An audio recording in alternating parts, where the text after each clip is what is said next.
Mastermind और सुपारी देने वाला अशोक गिरफ्तार किया गया है। ये बड़ी खबर सामने आ रही है। मास्टरमाइंड और सुपारी देने वाला अशोक गिरफ्तार कर लिया गया है। मास्टरमाइंड अशोक साव एक बिल्डर है, ये जानकारी सामने आ रही है। तो मास्टरमाइंड को लेकर सबसे बड़ा सवाल था और अब गोपाल खेमका हत्याकांड का मास्टरमाइंड अशोक साव है, जो बिल्डर है, उसे गिरफ्तार कर लिया गया है। सीधे आपको लेकर चलेंगे, हमारे साथ हमारी सहयोगी निधि इस वक्त मौजूद है। निधि, मतलब पूरी तरीके से पुलिस ने गुत्थी सुलझा ली?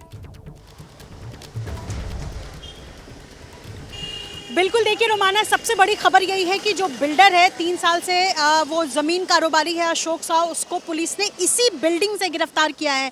ये उदयगिरी अपार्टमेंट है, पटना के बेहद पॉश इलाका छज्जू बाग का ये उदयगिरी अपार्टमेंट, जिसमें बीते 3 सालों से वो बिल्डर अशोक साव रहता था। उसको बीती रात तकरीबन 8 साढ़े 8 बजे के करीब 12 लोगों की टीम आई थी पुलिस की, जिसने CCTV फुटेज खंगाले और उसके बाद यहाँ से अशोक साव को गिरफ्तार किया। इस फ्लैट में मैं आपको बता दूं रोमाना, चूंकि फ्लैट नंबर 601 में अशोक साव बीते 3 सालों से अकेले रहता था। पास का एक अपार्टमेंट है, वहाँ 20 साल रहा अशोक साव। उसके बाद 3 साल से वो इस फ्लैट में किराए पर रहता था और इसी फ्लैट में 601 नंबर फ्लैट में पूरी प्लानिंग हुई कि कैसे क्या इस घटना को अंजाम देना है।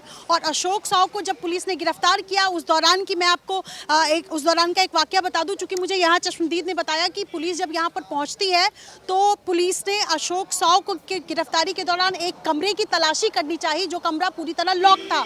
अशोक साव ने कहा कि इस कमरे की चाबी उसके पास नहीं है, जिसके बाद पुलिस कटर मंगवाती है और उस कमरे का ताला खोलने की कोशिश करती है और पुलिस इस कोशिश में असफल होने पर अशोक साव को यहां से लेकर जाती है। जिसके बाद पुलिस के टीम के कुछ लोग यहीं रहते हैं और रात तकरीबन 12-1 बजे तक इस पूरे फ्लैट की तलाशी लेते हैं और उसके बाद आगे की जो कार्रवाई है उसको अंजाम दिया जाता है। तो निधि, कुछ जानकारी मिल रही है अशोक साव तक पुलिस कैसे पहुंची? निधि, अशोक साव तक पुलिस कैसे पहुंची? क्या गिरफ्तार उमेश यादव से पूछताछ में ही अशोक साव का भी नाम सामने आया? इसको लेकर कोई जानकारी? बिल्कुल, देखिए, सबसे पहले जब उमेश को पुलिस ने गिरफ्तार किया, उससे कई घंटों तक पूछताछ हुई और उस पूछताछ के दौरान अशोक साव का नाम सामने आता है। हालांकि मैं आपको बता दूं रोमाना, अभी तक ये स्पष्ट नहीं हो पाया है कि क्या अशोक साव से ऊपर भी कोई व्यक्ति है जिसके इशारे पर ये पूरा काम किया जा रहा था।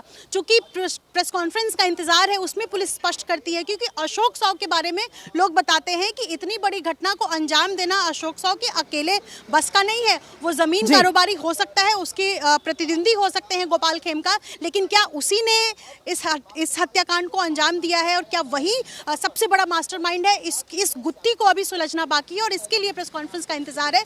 लेकिन उमेश के से मिले इनपुट के आधार पर, उस निशानदेही के आधार पर यहाँ इस अपार्टमेंट में पुलिस पहुंचती है और तकरीबन 8 साढ़े 8 बजे रात को ही पुलिस पहुंचती है और यहाँ पर CCTV की तलाशी लेती है।